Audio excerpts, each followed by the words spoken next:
Bago tayo magsimula, palike naman ang video natin ngayon, at mag-subscribe ka na din para ganahan pa ang Kaginggo nyo mag-upload araw-araw. Salamat at simulan na natin.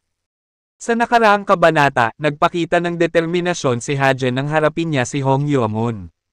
Sinubukan niyang kausapin ng masinsinan ang ika-4 na batang Panginoon upang alamin ang punot dulo ng galit nito, ngunit wala itong balak na talikuran ang plano nitong ipapatay siya. Kaya nagdesisyon si Hajen na tapusin ang kanilang tunggalian sa isang labanan hanggang kamatayan. Nagsimula ang kanilang mabagsik na sagupaan, at nang nakakalamang na si Hajen, inilabas ni Hong Yuamon ang kanyang alas, ang nakamamatay na Snake Shadow Poison Palm. Nang bumagsak ang ulap na puno ng lason mula sa Poison Palm, pumapasok ang lason sa katawan ni Hajen, at naramdaman niya ang unti-unting pagkaparalisa ng kanyang mga galaw. Sa gitna ng kanyang paghihirap, gumamit siya ng espada upang subukang hoiin ang ulap ng lason, ngunit imbes na makitang muli si Hong Yuamon, nakita niya si Anghua, ang kanyang taga-silbi, na gumagapang at umiiyak, nagmamakaawa ng tulong. Sa pagpapatuloy ng kwento, lubhang nag-alala si Hajen. Agad niyang nilapitan si Anghua upang alalayan, sabay sabi, "Anghua, bakit ka nandito? Hindi ka pa dapat gumagalaw, nagpapagaling ka pa mula sa malubhang pinsala mo." Ngunit biglang nagbago ang anyo ni Anghua, dumilim ang kanyang mukha, at nagliwanag ang mga mata nito. Sa isang iglap, inatake siya ni Anghua. Mabilis namang nakaiwas si Hajen at napagtanto niya ang katotohanan, na ito ay isang ilusyon at hindi si Anghua ang nasa harap niya, kundi si Hong Yuamon na nagpapanggap lang. Biglang narinig ni Hajen ang malademonyong halakhak ni Hong Yuamon, ngunit nag-iba ang boses nito. Maya-maya pa, ang kanyang anyo ay nagbago at naging isang pamilyar na magandang mukha, ang Secret Demon Queen. Nagulat si Hajen nang tinawag siya nito sa tunay niyang pangalan, "Long time no see, Chun Hajen." Muli ay nahulog sa ilusyon si Hajen, at tinanong niya ito, "Paano ka napunta rito?" Ngunit sumagot ng Secret Demon Queen, "Ngayon na wala ka ng mga kamay at paa, panahon na para sa ulo mo naman." Hindi makapaniwala si Hajen. "Mga kamay at paa? Anong ibig mong sabihin?" Sa kanyang pagtataka, tiningnan niya ang kanyang sarili, wala na ang kanyang mga kamay, at nakaluhod na siya sa lupa. Putol na rin ang kanyang mga paa. Paano ito nangyari? Tanong ni Hajen sa isip. Sinimulan niyang mapagtanto, ang lugar na ito, ako ay. Habang iniisip ni Hajen kung paano siya napasailalim sa mga ilusyon, sa labas ng ulap ng lason, tumatawa ng malakas si Hong Yuamon, habang pinapanood ang anino ni Hajen na nagpupumilit makawala mula sa epekto ng Snake Shadow Poison Palm. Ani Hong Yuamon, sayang naman at ako lang ang makakapanood ng paghihirap mo. Lagi kang dinadala ng kaiabangan mo sa mga sitwasyong mahirap lampasan. Sa puntong ito, inihanda na ni Hong Yuamon ang kanyang sarili at pinuno ng lason ang mga kuko para sa isang huling atake. Buong galit niyang sinabi, "Papatayin kita dito mismo, tulad ng sinabi mong gagawin mo sa akin. Hindi kita pwedeng hayaang mabuhay, baka bumalik ka lang at maging mas malaking abala sa hinaharap. Kaya ngayon, mamatay ka na, Soryang." Nang akma na siyang aatake at malapit ng tagpasin si Hajen, bigla na lang siyang sinakal nito mula sa ulap ng lason.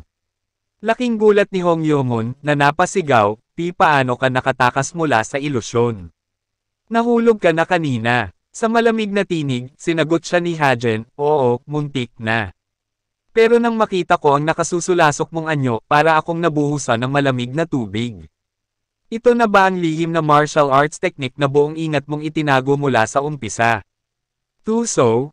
Oo. Pero kasing sama at kasing dilim lang ito nang gumawa nito." Sinuntok ni Hajen ng buong lakas sa sikmura si Hong Yuamon, dahilan para ito'y tumilapon sa ere. Habang nahuhulog si Hong Yuamon, malamig na sinabi ni Hajen, "Akala mo ba makakamit mo ang tunay na kapangyarihan gamit ang ganito kababaw na taktika?" Tumama sa lupa si Hong Yuamon, hirap makahinga, at napahawak sa kanyang tiyan dahil sa matinding sakit. Nakawala si Hajen mula sa mga ilusyon na dulot ng Snake Shadow Poison Palm dahil sa matagal na niyang pagsasanay. Ang kanyang matinding pagpapalakas sa tolerance laban sa mga lason, bilang isang assassin sa loob ng maraming taon, ang nagbigay sa kanya ng kalamangan upang hindi madaling mahulog sa ganitong klaseng patibong. Mabilis niyang na-neutralize ang lason na inakalang walang solusyon. Ang mga naipong karanasan niya mula sa pagsasanay upang mapawalang bisa at mapaalis ang blood parasite na nasa katawan niya noon ay nagsilbing pundasyon ng kanyang kakayahan na mapawalang bisa ang kahit anong uri ng lason. Habang nakalugmok si Hong Yeo-mon sa lupa, hinahabol ang kanyang hininga, napahawak siya sa kanyang tiyan at sinabi, "Ano bang sinasabi mo? Kailangan nasa level ka ng demonic elders para magawang i-detoxify ang snake shadow poison palm. At kahit sila, imposibleng magawa yun ng ganun kabilis." Papalapit na si Hajen kay Hong Yeo-mon, ang bawat hakbang ay parang nagdadala ng mabigat na presensya. Habang hawak niya ang kanyang espada, malamig at walang pakundangan niyang sinabi, "Medyo mas matagal nga kaysa sa inaasahan bago ko napawalang bisa ang lason mo, pero hindi ito kasing galing ng inaakala mo, kapatid ko. At hindi ito karapat-dapat na purihin." Nakangisi si Hajen, pero sa kabila ng ngiting iyon, mababakas ang seryosong intensyon na tapusin ang laban. Dagdag pa niya, "Gayunpaman, gumawa ka nga ng mas malaking gulo para sa akin kaysa sa inaasahan ko. Kaya naman, ipapakita ko sa iyo ngayon kung ano ang tunay na demonic arts." Sa mga sandaling iyon, biglang nagbago ang atmosfera sa paligid ni Hajen. Ang hangin ay tila naging mas mabigat, at ang lupa ay bahagyang yumanig. Napuno ng napakalakas na demonic energy si Hajen, bumabalot ang madilim na aura sa kanya na parang ulap na handang lumunin ang lahat sa paligid. Ang kanyang mga mata ay nagniningning sa pulang liwanag, tanda ng kanyang malalim na koneksyon sa madilim na sining na buong determinasyon niyang sinanay. Habang nararamdaman ni Hong Yeo-mon ang hindi maipaliwanag na takot na dulot ng demonic aura, pinilit niyang bumangon mula sa pagkakalugmok. Napahawak siya sa kanyang tiyan, nang hihina, ngunit pinilit niyang tumayo. Halos hindi siya makapaniwala sa lakas na ibinubuga ni Hajen. Napaubo siya mula sa epekto ng suntok kanina, ngunit kahit nang hihina, natanong niya, "Ano ang sinasabi mo? Anong sining ang tinutukoy mo?" Sa paglapit ni Hajen, malalim ang kanyang tinig nang sumagot, ang tunay na pagbubukas ng Dark Shadow Demonic Art. Bago pa makapag-react si Hong Yeo-mon, naramdaman niya ang hindi maipaliwanag na pagkasindak dahil sa boses ni Hajen. Sa bawat salita, ang demonic aura ay lalo pang lumalakas, bumabalot sa katawan ni Hajen, tila sinisipsip ang enerhiya ng kalikasan sa paligid. Ang espada ni Hajen ay nagliwanag sa pulang enerhiya na mula sa demonic arts, at ang bawat galaw niya ay tila pinagsama-sama ang lahat ng kasanayan ng mga sinaunang demonic masters. Ang kanyang presensya ay ngayon parang halimaw na handang lumunin ang kalaban. Ang paligid ay tila naging isang malagim na eksena ng pagkawasak ng bomb-alot ang pulang demonic energy ni Hajen sa kanyang katawan, kumikislap ang hangin sa bawat pag-ikot ng malakas na aura. Ang kanyang buhok ay lumilipad na tila sinasalamin ang mabagsik na enerhiya na bumabalot sa kanya. Hindi maitatanggi ang pagbabago sa presensya niya, na tila isang halimaw na puno ng puot at determinasyon ang nagising mula sa katahimikan. Sa pagbigkas niya ng underground prison spirit guard gateway, ang paligid ay nagdilim at tila nagkaroon ng masamang enerhiyang dumadaloy mula sa kailaliman ng lupa, nagbabadya ng pagbubukas ng isang pinakatatagong atake. Ang kanyang katawan ay binalot ng pulang kidlat, tila ang bawat pulgada ng kanyang balat ay nasusunog ng kapangyarihang nanggagaling sa kanyang pinakailalim na kakayahan. Ang hangin ay pumaimbulog at sumama sa kanya, isang napakalakas na puwersa na parang bagyong hindi kayang pigilan ng sinuman. Nang sambitin ni Hajen ang Ninefold Resilient Calamity Blade Technique First Form, 6 consecutive hellish winds, ang napakalakas hangin ay bumugso patungo kay Hong Yeo-mon, nagtataglay ng kapangyarihan na tila sisira sa lahat ng nakaharang sa landas nito. Napaatras si Hong Yeo-mon, nagulat sa bilis at lakas ng hangin. Hindi niya maipaliwanag kung anong klaseng teknik ito. Wala siyang ideya kung paano nilikha ni Hajen ang ganitong uri ng kapangyarihan, lalo na't hindi man lang niya nakita itong nagwasiwas ng espada. Ngunit naramdaman niya agad ang epekto, ang kanyang damit ay napunit ng malalakas na bugzo, at ang kanyang mukha ay nasugatan ng matalim na hangin. Pakiramdam niya ay sinasalakay siya ng isang dosenang espada, kahit hindi gumagalaw si Hajen. Nakakatakot na makita na ang ikatlong batang Panginoon ay nakatayo lamang, ngunit ang bawat hininga ng hangin ay nagiging isang matalim na sandata laban sa kanya. Sinubukan ni Hong Yeo-mon na salagin ang atake gamit ang core energy barrier ng kanyang Serpent King Demonic Art, ngunit ito'y tila walang silbi. Ang kanyang proteksyon, na walang sinumang makabasag, ay mistulang piraso ng papel lamang sa harap ng mga bugzo ng hangin na dulot ng teknik ni Hajan. Ang demonic energy ni Hajan ay hindi lamang basta malakas, ito ay isang mabagsik na puwersa na nililimas ang lahat ng enerhiya sa paligid. Ang katawan ni Hong Yuamon ay nagsimulang punitin ng malakas na presyon, at naramdaman niyang halos bumigay ang kanyang mga kalamnan at buto. Habang patuloy ang bugzo ng hangin, nanatiling nakatayo si Hajan, hindi man lamang siya gumagalaw. Tila isa siyang estatwa, nagmamasid sa paghihirap ni Hong Yuamon mula sa distansya. Samantalang si Hong Yuamon, sa kanyang loob, ay nagpupumilit na mapakilos ang sarili. Bakit di ako makagalaw? Gumalaw ka, walang kwentang katawan. Tumakbo ka at pugutan ng ulo ang arroganting bastardong yan. Paulit-ulit niyang sinasabi ito sa kanyang isipan, pinipilit niyang kontrolin ang kanyang katawan laban sa takot na bumabalot sa kanya. Sa wakas, sa pamamagitan ng malakas na determinasyon at epekto ng adrenaline, nagawa niyang pagalawin ang kanyang kanang kamay. Umiikot ang kanyang isipan, umaasa na makakapaglabas siya ng isang huling desperadong atake. Ngunit bago pa man siya makagalaw ng sapat upang umatake, napansin niyang hinugot na ni Hajan ang kanyang espada. Isang napakalakas na enerhiya ang dumaloy mula sa sandatang iyon, na tila ang mismong kalangitan ay mabibiyak sa kapangyarihang dala nito.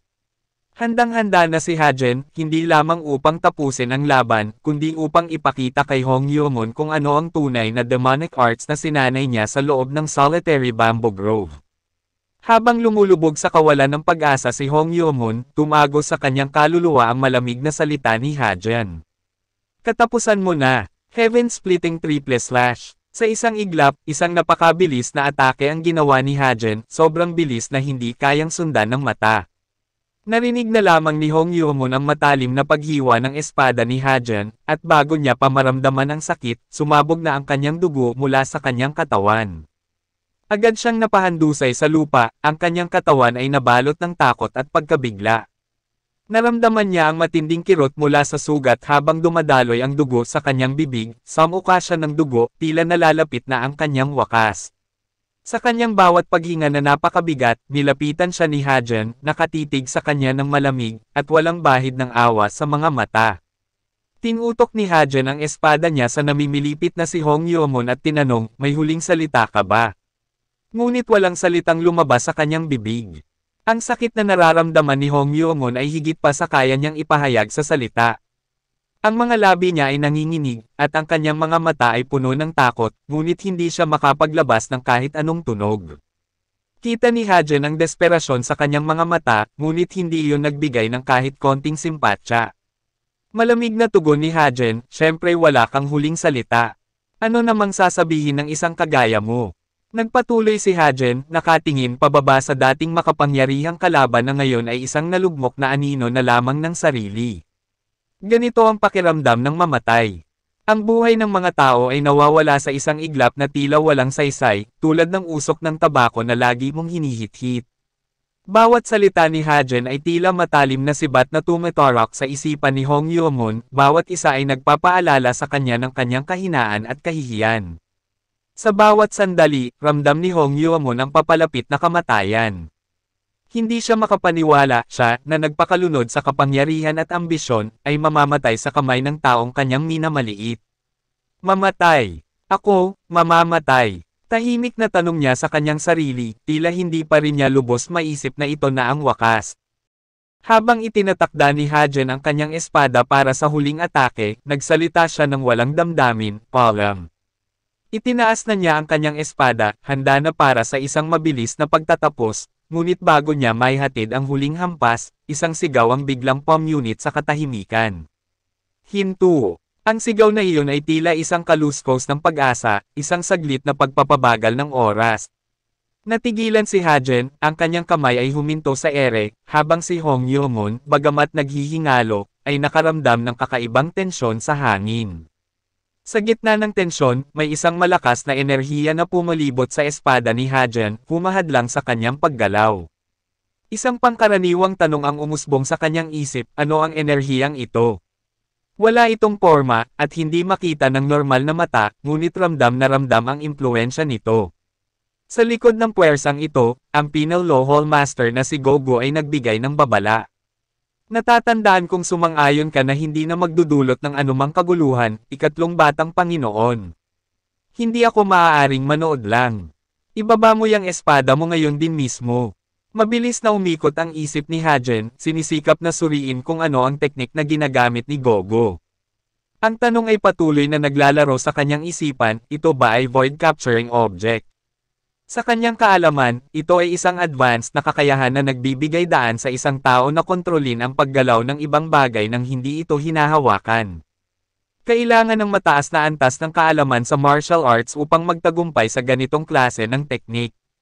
Ngayon, nagiging maliwanag sa kanya na ang Penal Lohol Master ang nagpigil sa kanyang espada mula sa malayo, nagmamasid at nagmamanipula sa isang ligtas na distansya. Ngunit seryosong nagsalita si Hajen, ang kanyang tinig ay puno ng lakas. Sa kanilang pangalawang pagkikita, hindi na siya nakikipagbiroan ngunit desidido at hindi magpapapigil. Aniya, pero hindi ako makatiis na hayaan ang pangit na lasa sa aking bibig. Bakit ako magiging mabait sa isang tao na gusto akong patayin? Ang mga salitang iyon ay tila patakbuhin ng apoy sa kanyang galit, lalo pang nagpasiklab sa kanyang inis kay Gogo. Ang bawat banta at bawat utos mula sa Penal Lohol Master ay nagpatibay lamang sa kanyang determinasyon na ipaglaban ang kanyang sarili. Sa pagkilos ni Hajen ay bumabalik sa kanyang mga alaala ng mga pag-ensayo, mga sakripisyo, at mga laban na nagbigay daan sa kanya upang maging matatag sa ganitong uri ng sitwasyon. Hindi siya nagtagumpay sa lahat ng ito upang lamang pahintulutan ang ibang tao na hadlangan ang kanyang daan. Sa kabila ng pisikal na hadlang na iyon, ang kanyang diwa ay nag-apoy, handang labanan ang sinumang magtatangkang humadlang sa kanyang mga layunin.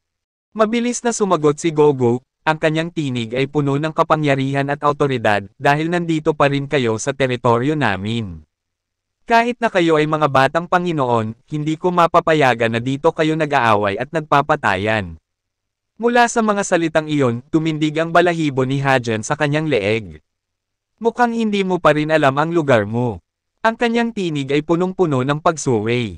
Inis niyang tinanong ito, anong gusto mo, manginig kami sa takot sa Penal Lohol kahit ano pa mang estado namin.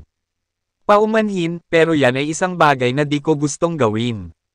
Anong gagawin mo ngayon? Hindi na nagatubiling iwas-iwas ni Hajen ang kanyang espada ng buong puwersa, tila ang hangin sa paligid ay nagbago ng anyo. Napalakas ang kanyang galit at determinasyon, at sa isang iglap, nakalas ang pagkakontrol ni Gogo sa kanya. Laking gulat ni Gogo dahil sa di inaasahang lakas ng ikatlong batang Panginoon, nasira nito ang inner energy chain gamit ang isang atake lamang. Nagbigay ng isang malalim na buntong hininga si Gogo at nagtanong, plano mo bang kalabanan ang Penal Lohol? Kaya mo bang ako ng responsibilidad para dito? Ang tanong ay naglalaman ng sinseridad, ngunit sa ilalim ng tono niya ay naroon ang panganib at banta. Mapait na ngumiti si Hajen, responsibilidad. Yan ay isang bagay na dapat mong akuan. Ang kanyang tinig ay puno ng hinanakit, parang inaasahan na ang sagot mula kay Gogo.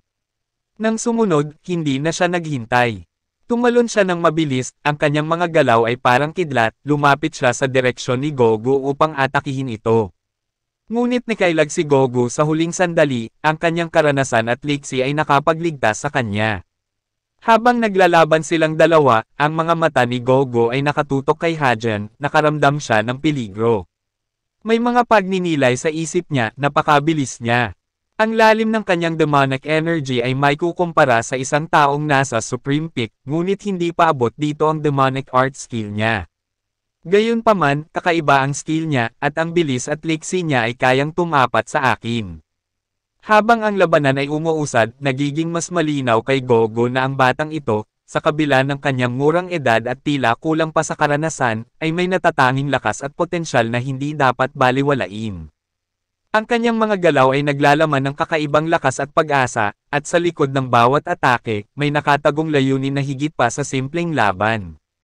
Iniangat ni Hajen ang kanyang espada sa ere, ang kanyang mga mata ay nagliliyab sa determinasyon. Inipon niya ang enerhiya rito, tila ang hangin sa paligid ay nagbago ng daloy, nag-uumapo ng kapangyarihan na tila nag-aantay ng tamang pagkakataon. Plano niyang umatake gamit ang second form ng Ninefold Resilient Calamity Blade Technique, isang teknik na pinangalanan niyang Ultimate Endless Path. Ito ay mas malakas kaysa sa nauna niyang atake kay Hong Yeo-moon. Sa pagbigkas ng mga salitang iyon, tila nagliyab ang paligid. Tila mga talon ng nagbabagang apoy ang umulan tungo sa direksyon ni Gogo. Ang mga ito ay lumilipad ng napakabilis, parang matatalim na kutsilyo ang sumasalubong sa kanyang kalaban. Ang kanyang mga mata ay lumaki sa gulat, at gamit ang kanyang reflexes, sinubukan niyang salagin ang atake. Ngunit sa mismong sandaling iyon, naisip niya na ang blade technique at ang walang awang blade energy na sinasalubong niya ay napakainit at nakakapaso. Ang init ay parang tinak na pumapasok sa kanyang balat, at sa tindi ng hangin mula rito, nasugatan din ang kanyang mukha. Ang bawat patak ng pawis at dugo ay nag-uumapo mula sa kanyang katawan, tanda ng pakikibaka at pagsubok na kanyang dinaranas. Biglang nagkaroon ng napakalaking pagsabog. Ang mga piraso ng lupa at bato ay tumilapon sa paligid, ang hangin ay punong-puno ng alikabok at mga debris. Ngunit sa kabila ng lahat, sa gilid ng napinsalang lupa ay nakaligtas si Gogo.